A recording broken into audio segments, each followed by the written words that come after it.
When we're triggered, we are flooded with negative emotions like shame, fear, guilt, and anxiety. It's a very uncomfortable state, and it often makes us do and say things we regret later on. Or sometimes it makes us just freeze and we feel like we're unable to function. In this video, we'll discuss what triggers are, where they come from, what to do and what not to do when you're triggered, and how to permanently neutralize triggers so that they don't cause those intense negative emotions for you anymore. Triggers come from unprocessed past trauma. When I say trauma, it's important to note that it doesn't have to be a big event like living through a war or being sexually assaulted or being abused as a child. But trauma can be any small event, small or big, where you felt intense negative emotions. So it can be as simple and everyday like as being criticized for a mistake you made as a child by your parents, or romantic rejection, or being bullied in school, or being laughed at in class, something like that. So the good news is that trauma can be healed and processed, and we'll discuss more about this later on. And remember, everyone has trauma, and no matter how successful they look on the outside, no matter how confident they are. And from my experience of working with a lot of successful and high achievers, we all have trauma. It's part of being human. So it's okay if you have things coming up from the past that are bothering you. It's just a matter of processing them. Let's discuss what to do and what not to do when you're triggered. But first, let me tell you a story about something that happened recently in my life, a trigger that I experienced. And this one really threw me off because I had processed a lot of triggers in my life, so I'm not triggered easily, thankfully, these days. So this one came out of nowhere and threw me off. But I guess that's what triggers do. They come out of nowhere, they surprise us, they can really throw us off. So it was on a Saturday morning. I was driving to a baby shower. My husband was driving me. And when we almost arrived at the place, I realized that I forgot to bring the gift. And my husband, we had to go back, and my husband started to make fun of me about the gift as we were driving. Like, how could you forget the gift? I can't believe you forgot the gift. And by the third time he said it, I started to feel unwell. And it wasn't like he was being malicious. He was just teasing me. So yeah, it didn't make sense why I was starting to feel intense shame and feeling like I wasn't good enough. So yeah, I asked him to stop, and I took a pause, and it took me a few seconds to figure out what was going on. When I was 13, my mom drove me to a passport office to renew my passport. And when we got there, I realized that I forgot to bring my passport.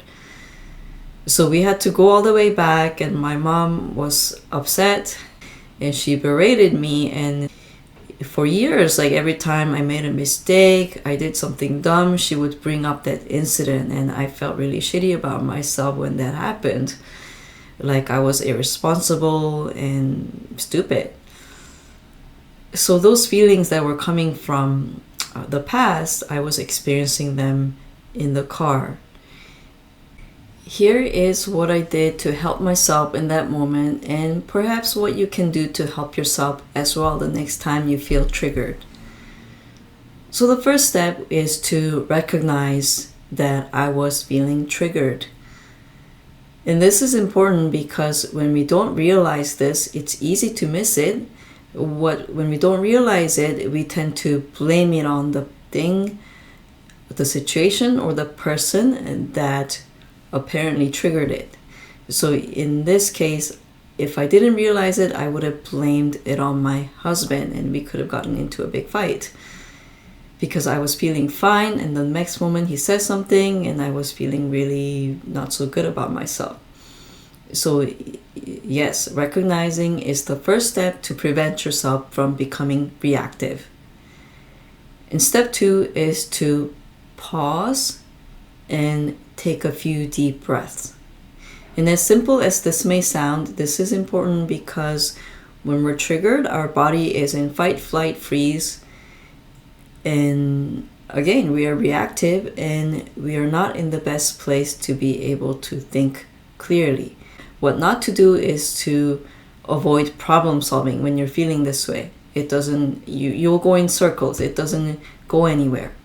So what to do instead is to take a few deep breaths. And what this does is that it calms your body down. It brings your nervous system back into balance. Once your body is feeling more calm, the last step is to be kind to yourself and take it easy until you have some time to safely process it. So because I was still attending the baby shower, I didn't have time to sit down and reflect and think about and process what happened. So in that moment, all I could do was to be kind to myself.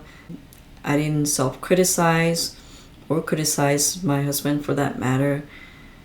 I just remember that I was being triggered and this didn't feel good, and just reminded myself that it was going to be okay and I was going to give myself some time afterwards when I have some time. Now that you know what to do when you feel triggered in the moment, let's turn our attention to how to permanently neutralize the triggers so that they become irrelevant and they don't cause negative emotions for you in the future. What needs to happen is that these triggers that come from your past trauma, they have to be processed. And remember that processing is not the same as simply talking about it. And maybe you've had this experience from therapy or just talking to your friends, that when you just talk about negative events that happened in the past and you start to recount it, and those emotions start to come back and you feel worse after talking about it. And that's because retelling what happened, that's not the same as processing it. Two things need to happen for us to process any past traumatic event. First, we need to give the event a proper closure. What often happens is that when something bad happens to us, we kind of shut down and we only remember the snapshot of the worst moment, the moment that we felt the worst. What this is like watching a horror movie and something terrible happens and we stop watching the movie. So that's all we remember about the movie. But in reality, if you had watched the movie until the end, the event could have come to a proper ending. There would have been a closure, and maybe there was a happy ending, maybe not. But at least there's an ending, and you have a sense of closure, some peace. So that has to happen for our traumatic events as well, our own horror movies. And second, when we revisit the event to give it a closure, we need to identify and release the stuck emotions from the past. What we often do is that we try not to feel any negative emotions. So we try to avoid the negative emotions that inevitably come back to us time and time when we're triggered. To process it, we intentionally go back with a view towards releasing it. And how you do this is in 3 steps. We first allow the negative emotions. Just let them come up. Don't try to run away, chase them away, or reason them away with our thoughts. Just simply allow them. And when they're there, we observe them. We observe them and think about what we can learn from them.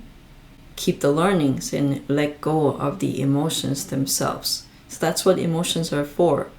They're signals. They're lessons. So instead of chasing them away, allow, observe, learn, and let them go. That's what I mean by releasing the stuck emotions from the past. This way of processing the past It can feel hard to do on your own at first, so I could recommend seeking professional help. But it definitely is possible to learn the skills to do it on your own over time, as I do for myself. I hope you learned today that triggers can be very uncomfortable, but they are not dangerous, and that there are ways to deal with them, not just in the present, but to permanently neutralize them so they don't come up for you anymore. And remember, emotions are merely signals. They're just signals, and triggers, therefore, are just signals that there are something from the past that you need to heal from. And you can learn from them. You can learn and grow and become stronger and wiser as a result. Thank you for watching. You can like and subscribe if you'd like to learn more about how to master your emotions. I release a video every week on emotional mastery. I appreciate your support, and if you have any thoughts or questions, please leave a comment below. I would love to hear from you. Bye for now.